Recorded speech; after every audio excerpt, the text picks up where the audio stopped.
أعوذ بالله من الشيطان الرجيم. بسم الله الرحمن الرحيم. الحمد لأهله والصلاة على أهلها. أما بعد،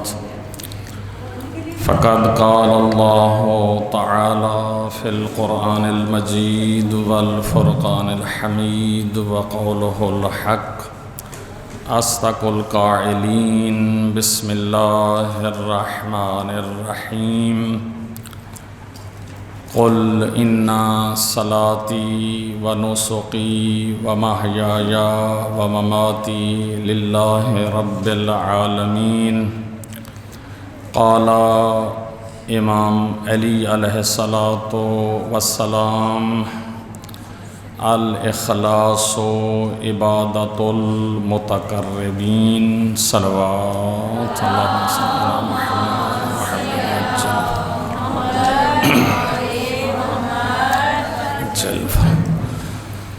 جی ہاں، ہمارا موضوع درس کا جو ہے وہ اخلاص کے موضوع کے تحت چل رہا ہے. جس طرح کہ عرض کیا، بعض موضوعات اتنے وسیع ہیں، انسان چاہے تو پورا ماہ مبارک رمضان بھی شاید اس بحث کے لیے ناکافی ہو، لیکن انشاءاللہ آج اس موضوع کو کلوز کرتے ہیں. بہت ساری باتیں ابھی اس میں ہیں اور ہو سکتی ہیں، کیونکہ ہم نے تھوڑے تھوڑے موضوعوں کو بیان کرنا ہے. ہم نے ایک جہت لینی ہے کہ کن کن چیزوں کی ہمیں ضرورت ہے اور کون کون سے اخلاقی موضوع ہو سکتے ہیں جس کی طرف ہمیں متوجہ ہونا ہے اور فکر کرنی ہے. تو آج اسی موضوع اخلاص کے تحت اشارہ کرتے ہیں کہ پہلے تو اللہ نے جو آیہ مبارکہ آپ نے پہلے بھی اس کو نوٹ کر لیا ہے، سورہ مبارکہ انعام کی آیہ مبارکہ 162 یہ شمارہ ہے کہ قل ان صلاتی و نسکی. رسول اللہ صلی اللہ علیہ وآلہ وسلم کو اللہ فرما رہے ہیں کہ اے رسول، میری مخلوق کو، اپنی امت کو کہہ دیجئے کہ میری نماز، میری تمام عبادتیں، میری موت، میری حیات، میرے زندگی کا تمام افعال جو ہیں وہ اللہ کے لیے ہیں. وہ اللہ کون ہے؟ جو رب العالمین ہے. اسی آیہ مبارکہ کے تحت یا اسی سے ملتا جلتا امیر المؤمنین علی ابن ابی طالب علیہ السلام کا بھی فرمان ہے کہ الاخلاص عبادۃ المتقربین. اخلاص جو ہے مقربین کی عبادت ہے. اب خود لفظ سے مقربین جو ہے اس کی اپنی خود وضاحت ہے. مقربین کسے کہتے ہیں؟ مقربین کون سا مقام ہے؟ اس کی کیا فضیلت ہے؟ بہرحال جس انسان کا ہر کام اللہ کے لیے ہوتا ہے، ہر انسان کی سعی اور کوشش جو ہوتی ہے پوری زندگی کے اعمال کی، وہ درجہ مقربین پر پہنچنا ہوتا ہے. تو اس لیے اخلاص پہ اسلام اور شریعت میں بہت زیادہ تاکید کی گئی ہے، بہت زیادہ زور دیا گیا ہے کہ اپنے ہر عمل میں اخلاص پیدا کریں. اللہ کے لیے ہونا چاہیے، تب اس کا ثواب یا اجر جو ہے وہ اللہ کے پاس محفوظ ہوگا. اگر اللہ سے ہٹ کر کسی اور کی رضایت کے لیے، کسی اور کی خوشنودی کے لیے، کسی اور کو خوش کرنے کے لیے کوئی عمل بھی انجام دیا تو اس کا اجر اور ثواب جو ہے وہ نہیں ملے گا۔ تو اگر اس اخلاص کو تھوڑا سا سمجھنے کے لیے تاریخی تھوڑا سا واقعات کی طرف ہم جاتے ہیں، ذرا سہارا لیتے ہیں، تاکہ ہمیں اس موضوع کی اہمیت کا جو ہے وہ پتہ چل جائے، واضح اور روشن ہو جائے۔ ان میں سے ایک واقعہ جو ہے وہ جناب موسیٰ علیہ السلام کے زمانے میں جو ہے وہ اس کی قوم کے لیے یہ تھا کہ ان کے زمانے کے دوران ان کے محاصر میں ایک درخت تھا، اس درخت سے شیطان جو ہے آوازیں اپنی نکالتا تھا، لوگوں سے باتیں کرتا تھا، اور لوگوں نے جن کے عقیدے کمزور تھے، ایمان کمزور تھا، وہ اس درخت کو الہ کہنے لگے، اپنا معبود اس درخت کو بنا لیا۔ جس طرح کے شروع والے زمانے سے لے کر آج تک یہ سلسلہ چل رہا ہے، یہ کوئی نئی بات یعنی نہیں ہے۔ آج کے اس پیش رفتہ دور میں، ترقیاتی دور میں، ترقی یافتہ دور میں بھی جو لوگ آج بھی اللہ کو وحدہ لا شریک نہیں مانتے اور اللہ کی عبادت نہیں کرتے، اللہ کی بندگی نہیں کرتے، تو وہ بھی آج بھی موجود ہیں۔ آپ دیکھ لیجئے جو غیر مسلمان یعنی لوگ ہیں جو توحید کا عقیدہ نہیں رکھتے، اللہ کو ایک نہیں مانتے، مختلف چیزوں کی پوجا کرتے ہیں جو آپ کے علم میں ہے۔ ہم ادھر ٹائم ضائع نہیں کرتے کہ آج اس دور میں بھی لوگ موجود ہیں۔ تو اس زمانے میں بھی کچھ اس طرح کی بات تھی، جب درخت سے باتیں ہوتی تھیں اور ان سے لوگ مسئلے مسائل پوچھا کرتے تھے، تو کچھ لوگوں نے یہ ذہن میں عقیدہ بنا لیا کہ یہ الہ ہے، یہ اولویت کا جو ہے یہی یعنی ایک منبع ہے جس سے جو ہے اللہ یہی ہے، اسی کی پوجا کرنی ہے، اسی کی عبادت کرنی ہے، اسی کا کہنا جو ہے ماننا ہے۔ جب یہ بات بنی اسرائیل میں پھیل گئی تو بنی اسرائیل میں سے ایک شخص ایسا بھی تھا کہ ہر زمانے میں بالآخر متدین لوگ بھی ہوتے ہیں، سوجھ بوجھ رکھنے والے لوگ بھی ہوتے ہیں، تو اس زمانے میں بھی ایسے تھا کہ ایک عابد شخص تھا، عبادت خدا کی کرتا تھا، اور جناب موسیٰ علیہ السلام کا یعنی دوسرے معنوں میں قریبی تھا۔ جب اس نے یہ بات سنی تو اس کو جوش آیا، اس نے کہا کہ جا کر میں اس درخت کو جو ہے جڑ سے اکھیڑ دیتا ہوں، نہ درخت ہوگا، نہ اس سے آواز آئے گی، نہ لوگ گمراہ ہوں گے، نہ اس کی مثلا عبادت کریں گے۔ تو یہاں سے غور کرنا ہے، یہاں سے یہ چل پڑا کلہاڑی اور کسی لے کر، جو بھی وسیلہ اس درخت کو جو ہے کاٹنے والا تھا اپنے ساتھ لیا اور اس درخت کے قریب پہنچ گیا۔ جب اس نے اس کو اکھیڑنے کا، جڑ سے اکھیڑنے کا ارادہ کیا، اس کو کاٹنے کا ارادہ کیا، زمین سے نکالنے کا ارادہ کیا، تو شیطان انسانی شکل میں مجسم ہو کر اس کے سامنے آیا، کہا کہ تو بندہ خدا اس درخت کو کیوں تو اکھیڑنا چاہتا ہے، ختم کرنا چاہتا ہے، کاٹنا چاہتا ہے؟ کہا ہے کہ اس لیے کہ یہ گمراہی کا سبب جو ہے بن رہا ہے، لوگ اس کو خدا سمجھ رہے ہیں، معبود سمجھ رہے ہیں، اس کی جو ہے عبادت کرنا شروع کر دی ہے، اس کی پوجا شروع کر دی ہے، اس لیے جو ہے اس کو میں اکھیڑنا چاہتا ہوں، ختم کرنا چاہتا ہوں۔ تو اس شیطان نے اس انسانی شکل میں جو آیا تھا، اس نے اس کو منع کیا کہ آپ اس کو جو ہیں ایسا نہ کریں۔ تو ان کا آپس میں جھگڑا ہو گیا، لڑائی ہو گئی، زور آزمائی ہوئی۔ بہرحال مختصر ایسا ہوا کہ یہ عابد جو تھا اس شیطانی یعنی شکل میں جو انسان بن کر آیا تھا شیطان، اس پر غالب آ گیا، اس کو بچھا دیا، اس کو گرا دیا، اس کے سینے پہ بیٹھ گیا، گرا کر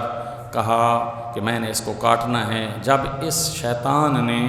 شکست تسلیم کر لی، اس وقت یہ بولا شیطان کہ بات سنیں، میں آپ کو ایک مشورہ دیتا ہوں، اس پہ ذرا غور کریں۔ یہ بالکل علماء کرام نے لکھا اور تاریخ میں ہے، اور اس کی طرف ائمہ اطہار کی روایات سے بھی اشارہ ملتا ہے۔ جب انسان کسی کو گمراہ کرتا ہے تو وہ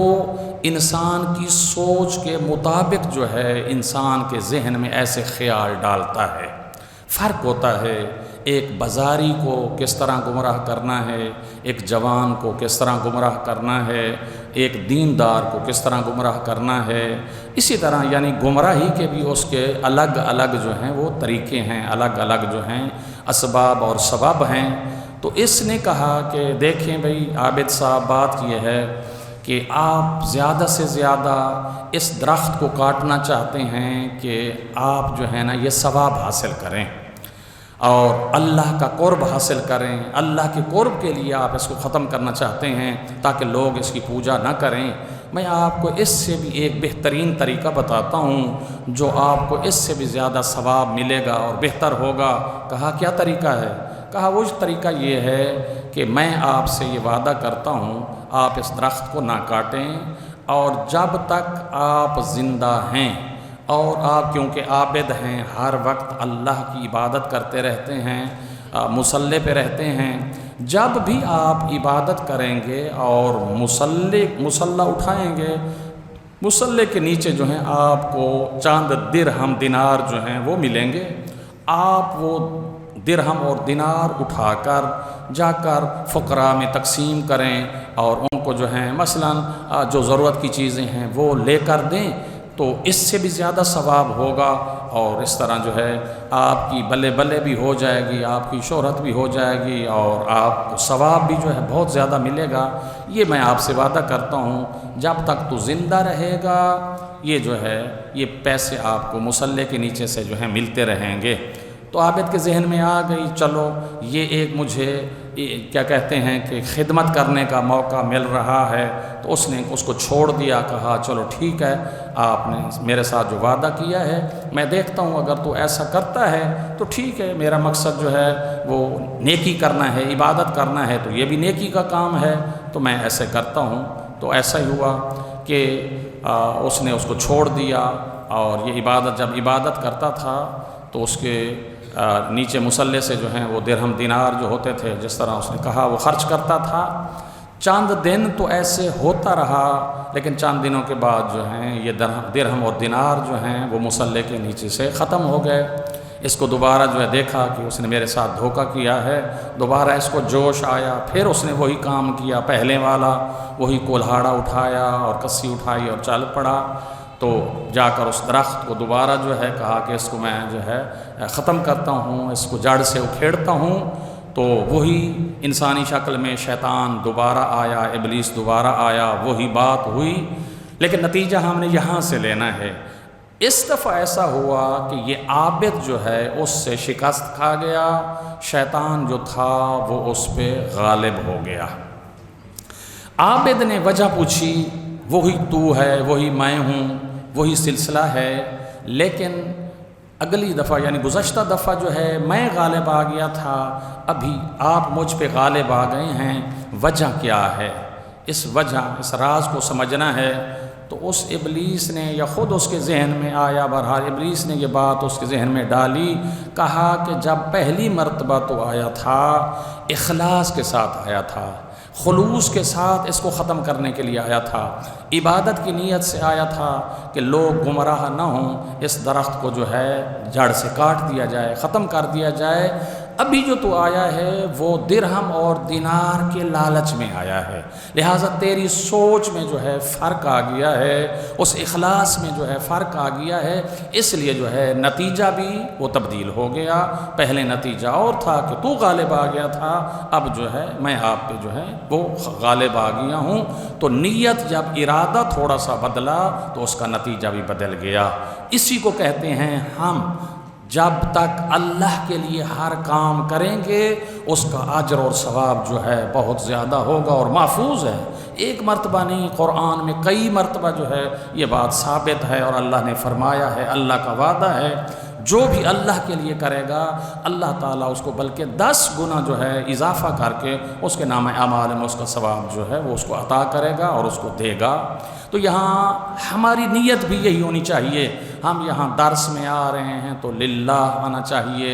اور جو کچھ کسی کی خدمت کرتے ہیں، ماہ مبارک رمضان ہے، کسی مستحق کے کام آتے ہیں تو للہ ہونا چاہیے۔ للہ ہونے کے لیے ایک مثال اور بھی ہے کہ ہم اپنے اس عمل کو اس بے کراں دریا، سمندر یا اس خزانے کے ساتھ، اس مخزن کے ساتھ اس کو ہم متصل کر دیں جب تک وہ مخزن، وہ دریا، سمندر باقی رہے گا، یہ ہمارا اجر بھی جو ہے باقی رہے گا، یہ ہمارا عمل بھی باقی رہے گا۔ وہ کیا ہے؟ وہ ہے خدا۔ خدا جو ہے وہ ہمیشہ سے ہے اور ہمیشہ رہے گا، اور وہ فنا ہونے والی ذات نہیں ہے۔ اس لیے جو ہمارا عمل ہوگا وہ بھی اگر خدا کے لیے ہوگا تو جب تک خدا ہے یہ ہمارا عمل بھی جو ہے اسی طرح بڑھتا پھلتا پھولتا رہے گا اور محفوظ ہے۔ اس لیے کہ ایک دن تاریخ میں ملتا ہے کہ مولا علی علیہ السلام کہیں سے گزر رہے تھے، مل کر بآواز بلند صلوات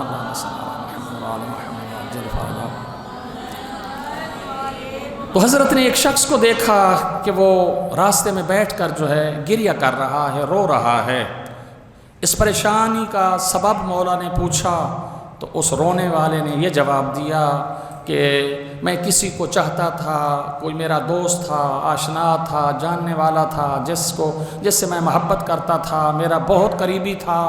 وہ فوت ہو گیا ہے، اس دنیا سے چلا گیا ہے، اس لیے اس کی جدائی میں رو رہا ہوں، اس کے غم میں رو رہا ہوں، اس کے فراق میں رو رہا ہوں، اس کی پریشانی میں رو رہا ہوں۔ تو مولا نے یہاں بھی اس لیے کہ ائمہ اطہار علیہم السلام وہ مظہر خدا ہیں، جب بھی جس کے سامنے بھی جب بات کرتے ہیں آتے ہیں تو خدا یاد آ جاتا ہے، خدا کے لیے کرتے ہیں۔ تو وہ یہاں بھی مولا نے اس کی رہنمائی فرمائی، اے بندہ خدا،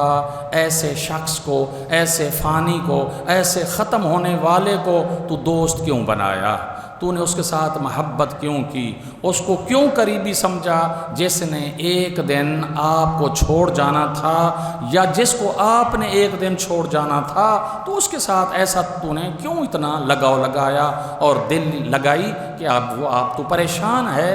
تو اس کو دوست رکھتا، تو خدا کو دوست رکھتا جو آپ سے پہلے بھی تھا، ابھی بھی ہے، آپ اس دنیا سے چلے جائیں گے تب بھی وہ رہے گا۔ تو مولا نے وہاں اس کو یہ نصیحت فرمائی اور مولا جو ہے گزر گئے۔ تو ہمارے کام بھی اسی طرح ہونا چاہیے۔ دوسری اس کی مثال جو عرض کرنا چاہتا تھا کہ اللہ کے ساتھ محبت یا اللہ کے لیے جو کام کرنا ہے وہ بے بہا اور لازوال خزانے کے ساتھ، سمندر کے ساتھ ہم نے اپنے عمل کو جو ہے وہ ملانا ہے، اٹیچ کرنا ہے۔ تو اس کی مثال یوں کہہ لیجئے کہ ہمارے عمل کی مثال ایک پانی کا گلاس لے لیجئے۔ ایک پانی کا گلاس جو ہے بالآخر یہ ختم ہو جائے گا، 1 مہینہ رہے گا، طماطت سے اور یہ حرارت سے کسی وجہ سے اس پانی کو رکھ دیا جائے، بالآخر ایک مدت میں جو ہے وہ پانی کا ایک گلاس جو ہے وہ ختم ہو جائے گا۔ اور اگر پانی کے گلاس کو کہیں سمندر میں اڈیل دیا جائے، سمندر کے ساتھ متصل کر دیا جائے، جب تک وہ سمندر جو ہے تر و تازہ رہے گا، اس میں پانی رہے گا، تو یہ ہمارا ایک گلاس والا جس طرح مثال دی ہے، یہ گلاس بھی ہمارا جو ہے یہ بھی ان قطروں کی صورت میں اس سمندر کے ساتھ جو ہے وہ رہے گا جب تک وہ مخزن ہے، یہ ہمارا اونڈیلا ہوا پانی بھی اس وقت تک رہے گا۔ تو ہمارے عمل کو اسی طرح کرنا چاہیے، ہم قلیل سے عمل کو اللہ کے لیے انجام دیں، تو جب تک خدا ہے رہے گا یہ ہمارا عمل بھی رہے گا، اس لیے کہ یہ خدا کے لیے ہے اور قیامت والے دن اس کا ہمیں اجر بھی جو ہے ملے گا۔ اس لیے ہمارا عمل جو ہے وہ خدا کے لیے جو ہے ہونا چاہیے۔ ایک اور بھی واقعہ نصیحت آموز تھا، بس اس کو لمبا ہے، میں اس کا ایک منٹ میں جو ہے اس کو بھی آپ کی خدمت میں عرض کر دیتا ہوں کہ آج اس چیپٹر کو جو ہے کلوز کرنا ہے، کل سے ایک نیا سلسلہ جو ہے آگے چلانا ہے جو ہمیں بہت ضرورت یعنی ان اخلاقیات کی طرف ہے کہ ایک مہم جو موضوع ہے، ایک ہمارا جسم ہے، ایک ہمارا روح ہے۔ ہمارے روح کے لیے کن کن چیزوں کی ضرورت ہے اور ہمارے جو ہے جسم کے لیے کن کن چیزوں کی ضرورت ہے، تو انشاءاللہ اس کو آگے لے کر جو ہے چلیں گے، اس لیے کہ ہمارے معاشرے میں یہ ضرورت ہے اور ہونا بھی چاہیے کہ یہ جسم جو ہے جتنا عرصہ اس نے رہنا ہے اس کے لیے اتنا ہم فکر کریں، غور کریں۔ جو روح ہے جب تک اس روح نے رہنا ہے اس روح کی غذائیت کے لیے جو ہے اس کی فکر کرنی چاہیے۔ تو اس لیے دوسرا واقعہ بھی جناب آدم علیہ السلام کو جب جنت سے زمین کی طرف بھیجا گیا، اللہ نے جو ہے اتار دیا، حکم دیا کہ اہبطوا، اے میرے آدم جاؤ زمین پہ اتر جاؤ، وہاں جا کر جو ہے مستقر ہو جاؤ۔ تو جب آئے تو یہاں جتنی مخلوق زمین پر تھی حضرت آدم علیہ السلام کو سلام کرنے کے لیے آئی، اور حضرت سے جو ہیں جو انسانی شکل میں تھے وہ انسان آئے، اور جو ہیں جانور تھے وہ جانور بھی جو ہے حضرت سے دعا لینے کے لیے آئے اور سلام کرنے کے لیے آئے۔ تو ان جانوروں میں سے ہرن جو تھے، ہرن یہ بھی آئے تھے، یہ بھی آ کر ایک گروہ اور ٹولے کی شکل میں جناب آدم علیہ السلام کو آ کر سلام کیا اور دعا لی۔ حضرت نے ان کو دعا دی اور ان کی پشت پہ جو ہے ہاتھ پھیرا، ہاتھ پھیرنے کے بعد یہ نبی کو سلام کر کے چلے گئے۔ تو اس اجر میں نبی کا احترام کرنے میں نبی نے جب دعا فرمائی تو اللہ تعالیٰ نے ان کی ناف کے اندر جو ہے خوشبو پیدا کر دی، جس کو ہم نافع مشک کے نام سے آج بھی یہ جانا جاتا ہے کہ بہترین کستوری یا بہترین خوشبو جو ہوتی ہے وہ ہرن کی ناف کے اندر جو ہے یہ موجود ہے۔ تو یہ لوگ ماہرین جو ہیں وہ جانتے ہیں کتنی قیمتی ہے اور کتنی جو ہے اچھی خوشبو ہے۔ تو یہ ان کو اس وقت جو ہے اللہ نے عطا کر دی کہ ان کو احترام کرنے کے سلسلے میں۔ یہ جب ٹولہ اپنی قوم میں گیا تو ان دوسروں نے سوال کیا، دوسرے اس کی قوم والے ہرنوں نے کہ آپ سے تو یہ خوشبو آ رہی ہے، اس سے پہلے تو نہیں آتی تھی، ہم میں نہیں ہے لیکن آپ میں سے یہ خوشبو آ رہی ہے۔ تو انہوں نے یہ بتایا کہ ہم نے نبی کی خدمت میں جا کر سلام کیا ہے، دعا لی ہے، نبی نے ہماری پشت پر ہاتھ پھیرا ہے اور ہمیں دعا کے صدقے جو ہے یہ اللہ نے ہمیں یہ خوشبو جو ہے عطا فرمائی ہے۔ تو وہ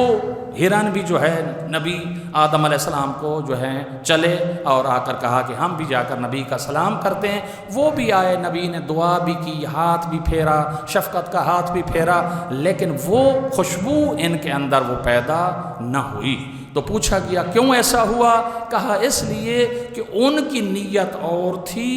ان آنے والوں کی نیت اور تھی۔ یہ دیکھ کر آئے تھے، یہ سن کر آئے تھے، وہ بغیر سنے آئے تھے، احترام کی نیت سے آئے تھے، لہٰذا نیت میں جو ہے فرق آ گیا، تو اس لیے نتیجے میں بھی فرق آ گیا۔ یہ خوشبو کے لیے سلام کرنے کے لیے آئے ہیں، وہ نبی کو اللہ کا نمائندہ، اللہ کا جو ہے وہ جانشین سمجھ کر آئے تھے، لہٰذا ان کی خوشبو جو ہے وہ اخلاص پر مبنی تھی۔ یہ خوشبو کے لالچ میں آئے ہیں، لہٰذا اللہ تعالیٰ نے ان کے اندر وہ خوشبو پیدا نہیں کی تھی، لیکن عمل ان کا بھی وہی تھا، ان کا بھی وہی تھا۔ تو ہم نے نتیجہ یہاں سے لینا ہے، نیت میں یہ فرق ہوتا ہے، جس طرح کی نیت ہوتی ہے اسی طرح کا انسان کو اجر ملتا ہے۔ اس لیے مشہور حدیث ہم سنتے رہتے ہیں، ہم سب کو جو ہے وہ یاد ہے کہ تک میٹرک کی کتابوں کا تک اسلامیات میں بھی یہ حدیث جو ہے لکھی ہوئی ہے اور ہم نے پڑھی ہے کہ نیتوں کا جو دار و مدار ہوتا ہے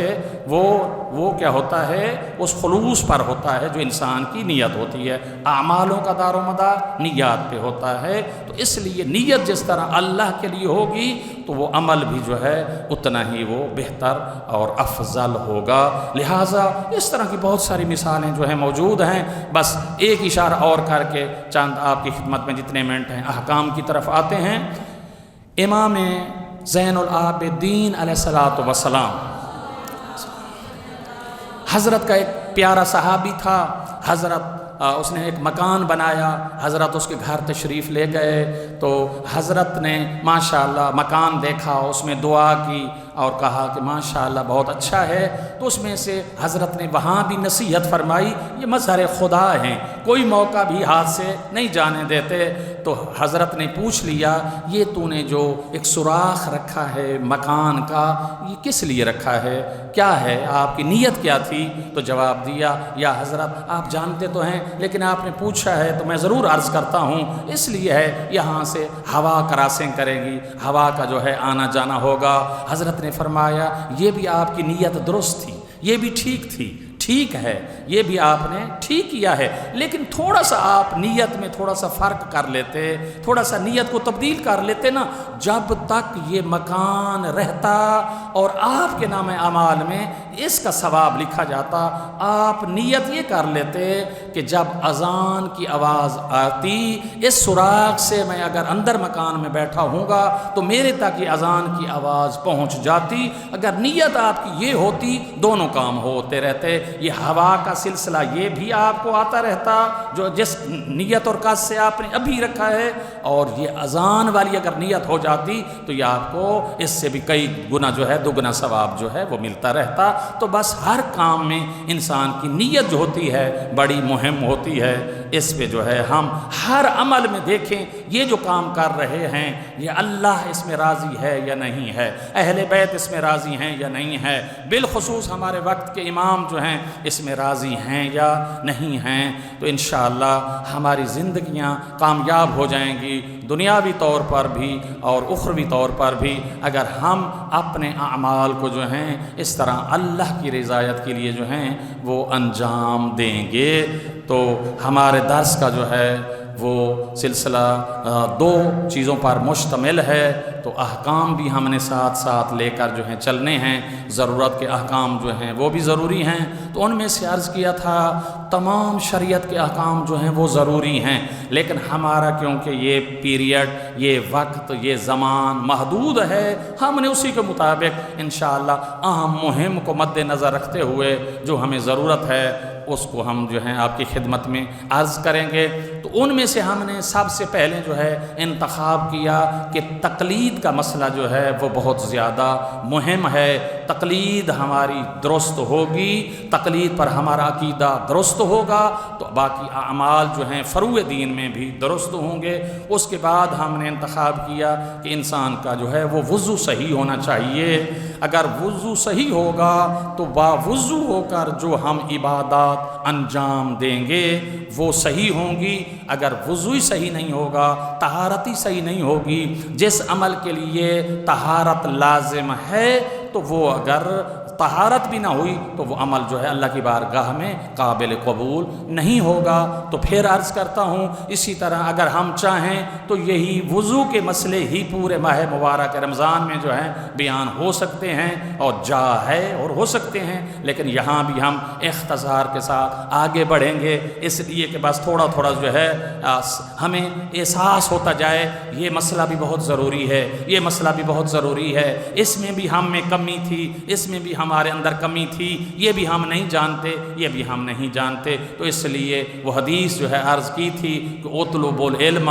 من اللحد الی المہد الی اللحد، کہ علم حاصل کرو ماں کی گود سے لے کر قبر کی لحد تک، تو ہم یہ احساس کریں گے۔ تو آج کا جو مسئلہ ہے وہ بھی وضو کے بارے میں ہے، وہ ہے ہمارا شرائط وضو، اس کی فہرست جو ہے ہمیں یاد ہونی چاہیے۔ ہر ایک مسئلے کی وضاحت ہے لیکن وضاحت ہم نہیں دے سکتے، تو وضو کے صحیح ہونے کے لیے جو ہیں 13 شرطیں موجود ہیں۔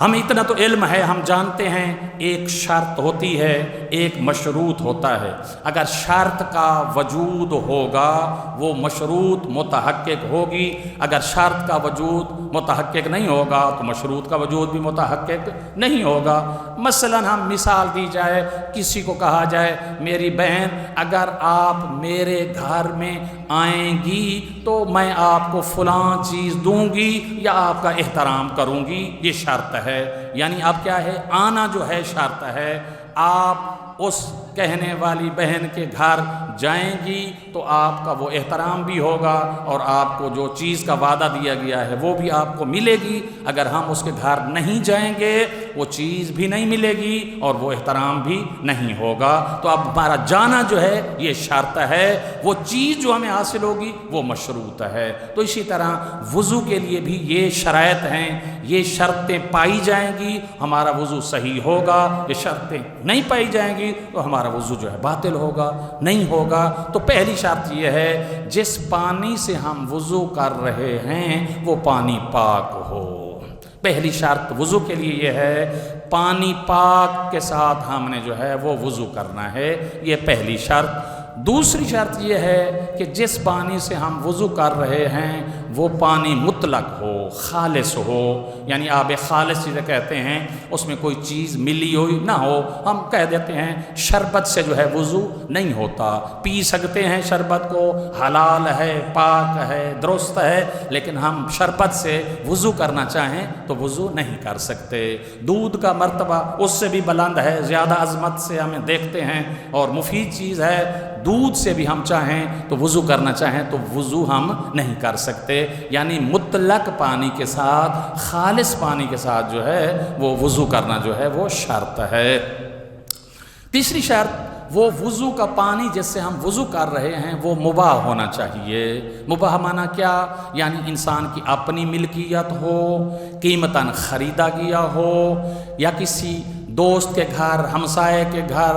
کہیں جاتے ہیں اس پانی کی استعمال کی اجازت دی ہو کہ آپ اس پانی کو استعمال کر سکتے ہیں، یا امام بارگاہ بنا ہوا ہے یا مسجد بنی ہوئی ہے، وہاں جو موٹر ٹوٹیاں پانی کا اہتمام ہوتا ہے ہر کوئی جانتا ہے کہ وہاں اس کے مالک سے ہر دفعہ پوچھنا نہیں پڑتا۔ جس طرح کہ آپ یہاں آتی ہیں صاحبان زہرا کو اسی کے چیز کے لیے وقف کیا گیا، اسی کے لیے ہے، ہر دفعہ آ کر آپ کو باجی زہرا یا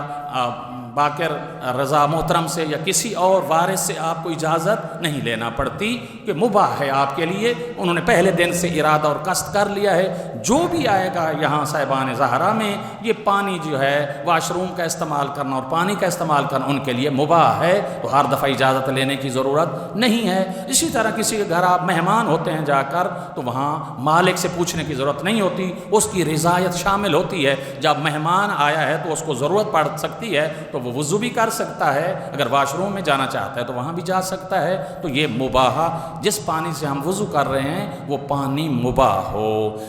چوتھی شرط یہ ہے جس برتن میں ہم پانی ڈال کر وضو کر رہے ہیں وہ برتن بھی مباح ہو، وہ بھی یعنی جائز طریقے سے ہو، ہمارا اپنا ہو، خریدا ہوا ہو۔ غصبی اگر ہے، کسی کا چوری کا اٹھایا ہوا ہے، کسی سے چھین کر ہم نے کہا کہ میں نے وضو کرنا ہے بھائی، دو چھین کر زبردستی اس میں پانی ڈال کر وہ راضی نہ ہو، برتن کا مالک اس میں پانی ڈال کر وضو کریں گے تو وضو باطل ہوگا، درست نہیں ہے۔ لہٰذا برتن بھی جو ہے وہ بھی مباح ہونا جو ہے وہ ضروری ہے۔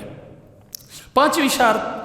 جس برتن میں ہم پانی ڈال کر وضو کر رہے ہیں وہ برتن سونے اور چاندی کا بھی نہ ہو۔ اگر وہ برتن سونے اور چاندی کا ہوگا تو وضو جو ہے وہ باطل ہے۔ کوئی کہتا ہے میں نواب ہوں، میں مخدوم ہوں، میں بڑا بہرحال بہت امیر ہوں، میرے تو سارے گھر کے برتن جو ہیں وہ سونے اور چاندی کے ہیں، میں تو اس میں ڈال کر جو ہیں وہ وضو کروں گا۔ تو اللہ نے کہا ہے کہ نہیں، آپ سوچ، بہرحال میرا حکم یہ ہے کہ میں نے مساوات کا خیال رکھنا ہے، جو میں نے آپ ہر انسان کو بتا دیا ہے، تیری قبر بھی ایک جیسی ہوگی، تیرا کفن بھی ایک جیسا ہوگا، تو جب سجدہ کرتا ہے تو وہ بھی اسی طرح ہوتا ہے، سب کچھ بہت سارے جو ہیں چیزیں وہ ایک جیسی ہوں گی، تو یہاں بھی اسی طرح ہے۔ تو امیر ہے تو اپنے لیے، لیکن میری بارگاہ میں تو نے آنا ہے تو برتن تیرا جو ہے وہ سونے اور چاندی کا نہیں ہونا چاہیے، جس میں تو نے پانی ڈال کر وضو کرنا ہے تو وہ برتن جو ہے عام سونے چاندی کے علاوہ کسی اور چیز کا جو ہے ہونا چاہیے۔ آگے چھٹی شرط یہ ہے کہ انسان کے اعضاء، وضو والے اعضاء کا پاک ہونا بھی ضروری ہے۔ انسان کے اگر جہاں ہم نے مسح کرنا ہے، یہ بازوؤں کو دھونا ہے، چہرے کو دھونا ہے، اگر یہ نجس ہوں گے پہلے سے، اس پہ ہم وضو کریں گے تو یہ وضو ہمارا صحیح نہیں ہوگا۔ اعضاء وضو کا پاک ہونا بھی جو ہے وہ ضروری ہے۔ ساتویں شرط یہ ہے کہ شریعت کا مسئلہ ہے کہ جب ہم وضو کرنا چاہتے ہیں ہمارے پاس وقت بھی کافی ہو، وقت بھی ہونا چاہیے۔ بعض اوقات ایسا ہو جاتا ہے ہم سوئے ہوئے تھے، صبح کی نماز کے لیے اٹھے ہیں تو 3 منٹ باقی ہیں، 3 منٹ باقی ہیں، اب چاہتے ہیں نماز قضا بھی نہ ہو، یا ہم چاہتے ہیں کہ اب ہمارے پاس یعنی پانی تو ہے، ہمارے اپنے گھر میں ہیں، وضو کریں گے اور نماز پڑھیں گے، اگر نماز قضا ہو جائے گی تو یہاں شریعت کا مسئلہ ہے آپ وضو نہ کریں۔ اگر آپ پہ غسل واجب ہے غسل نہ کریں، یہاں وضو اور غسل کے بدلے میں تیمم کریں، جو آدھے منٹ میں جو ہے تیمم ہو جائے گا۔ ہو سکتا ہے وضو کرتے ہوئے 1 منٹ لگ جائے گا، 1.5 منٹ لگ جائے گا، آپ کی نماز قضا ہو جائے گی۔ وضو کرنے کے لیے کیا ہو، وقت بھی کافی ہو تو انسان جو ہے وہ وضو کرے گا تو جائز ہوگا۔ اگر وقت کافی نہ ہو، انسان کہتا ہے میں اپنی مرضی کروں گا، تو پھر اسلام کا یہی حکم ہے تیری پڑھی ہوئی نماز پھر تیرے لیے اپنے لیے ہے، میرا تو نے کہنا نہیں مانا۔ اللہ فرمائے گا میرا کہنا نہیں مانا، میری اطاعت نہیں کی، بس میرا حکم جو تھا وہاں آپ کو رکنا تھا، میری رضایت کے لیے یہ کرنا تھا، تو میں نے جس طرح کہا ہے وقت کافی نہیں تھا تو یہاں وضو نہ کرو، تو نے اپنی مرضی کی، اب جو آپ نے عبادت کی ہے وہ تیرے اپنے لیے ہے، میرے پاس اس کا کوئی اجر نہیں ہے، نہ پڑھی ہوئی نماز جائز ہوگی، نہ کوئی اور اس کے ساتھ جو بھی کام کیا ہے وہ درست نہیں ہوگا۔ 8ویں شرط یہ ہے کہ وضو کو قربتاً اللہ کی نیت سے کی جائے، یعنی نیت ہونی چاہیے اللہ کا قرب حاصل کرنے کے لیے یہ میں وضو کر رہا ہوں۔ قربتاً اللہ کی نیت نہ ہو تو انسان 10 مرتبہ بھی بڑے بڑے شیمپو اور صابنوں سے ہاتھ دھو لے، یہ کر لے وہ کر لے، تو بہترین صاف پانی سے، زمزم کے پانی سے جو ہے وہ کیا کر لے، وضو کر لے، تو وضو نہیں ہوگا۔ قربتاً اللہ، اللہ کی رضایت حاصل کرنے کے لیے یہ میں جو ہے وضو کر رہا ہوں، یہ بھی ضروری ہے۔ 9ویں شرط وضو کو ترتیب سے کیا جائے، جس طرح شریعت نے بتایا ہے ترتیب سے کیا جائے۔ تو سب سے پہلے جو ہے وضو یعنی افعال کے اعتبار سے منہ دھونے سے شروع ہوتا ہے، یہ ہاتھ یا کلی یا ناک میں پانی ڈالنا، یہ 3 کام جو ہیں مستحب ہیں، آپ کو پتہ ہے یہ مستحب ہیں، یہ 3 کام، ہاتھ یہاں تک دھونا، کلی کرنا 3 بار، 3 مرتبہ ناک میں پانی ڈالنا، یہ 3 کام مستحب ہیں۔ وضو جہاں سے شروع ہوتا ہے وہ چہرے پر پانی ڈالنا ہے یا اس سے پہلے نیت کرنا ہے، وہ نیت سے شروع ہوتا ہے، لیکن یہ ہم چاہتے ہیں پہلے ہم چہرے پہ پانی نہیں ڈالتے، ہم پہلے الٹا بازو دھو لیتے ہیں، پھر سیدھا بازو دھو لیتے ہیں، پھر چہرہ دھو لیتے ہیں، تو ہم نے ترتیب کو برعکس کر دیا، لہٰذا وضو جو ہے ہمارا درست نہیں ہوگا۔ ترتیب کے ساتھ وضو کرنا یہ بھی ضروری ہے۔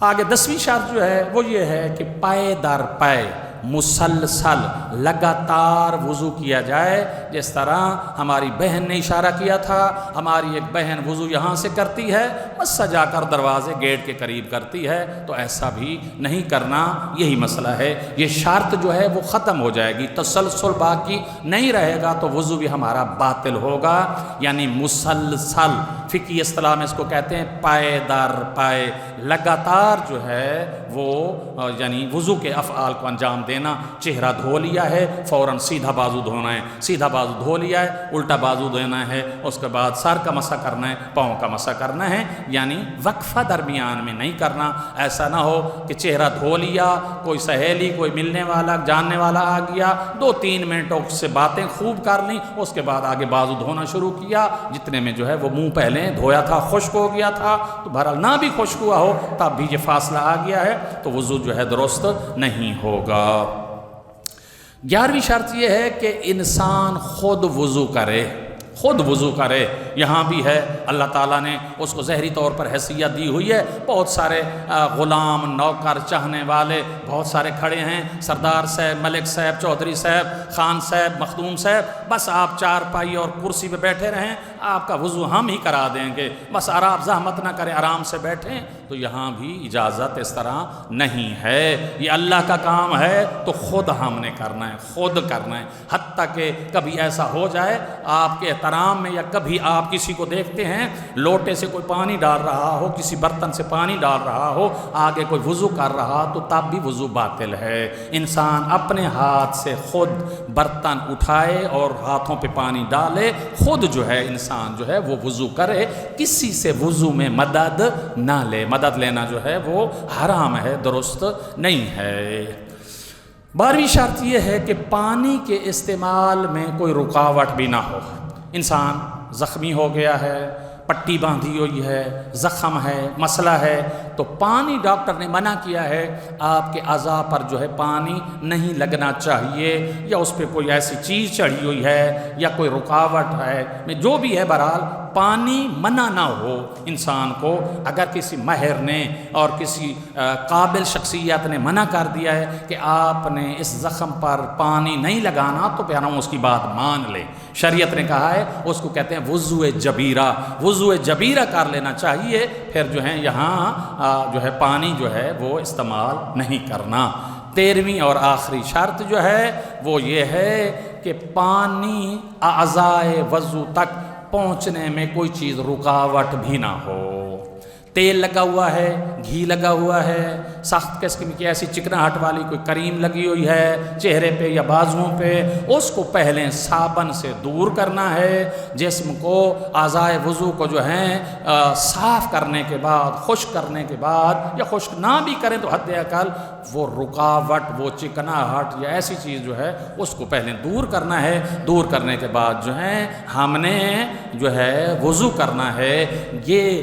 13 شرطیں پائی جائیں گی، ہمارا وضو صحیح ہوگا۔ اگر 13 شرطوں میں سے کوئی ایک شرط بھی ختم ہو گئی تو ہمارا وضو جو ہے باطل ہوگا۔ وقت جو ہے ظاہراً کچھ زیادہ ہو گیا ہے، تو انشاءاللہ ایک مسئلہ اگر اسی وضو کے ساتھ مربوط ہے، شاید اس کے بھی موضوع کو آج کلوز کر دیں، آگے بڑھیں گے آگے مسائل کی طرف۔ تو وضو کرنے کے 2 طریقے ہیں، ایک وضو ہوتا ہے ترتیب کے ساتھ کرنا، ایک وضو ہوتا ہے ارتماسی وضو کرنا۔ یہ بھی پتہ ہونا چاہیے، ارتماسی یہی ہوتا ہے تالاب یا بڑا کوئی برتن پڑا ہے تو ہم نے اسی طرح اعضائے وضو کو اس سے پانی سے گزار لینا ہے، یہ ارتماسی ہے۔ ترتیب بھی وہی ہے جو روزمرہ ہم جو ہیں چلوؤں میں پانی لیتے ہیں اور یہ کرتے ہیں۔ تو وضو کرنے کے 2 طریقے ہوئے۔ یہ بھی ایک سوال ہے، پوچھا جائے وضو کتنے طریقوں سے ہوتا ہے، تو 2 طریقے ہیں وضو کرنے کے، وضو ترتیبی، وضو ارتماسی۔ ارتماسی کا طریقہ یہ ہے، مزید آپ کہو گے تو اس کو مزید سمجھا دوں گا، لیکن وقت زیادہ ہو گیا ہے تو اس سے وقت زیادہ نہیں لینا چاہتا۔ دعا گو ہوں خداوند عالم ہم سب کو ضروری مسائل سمجھنے اور اس پہ عمل پیرا ہونے کی توفیق عنایت فرمائے۔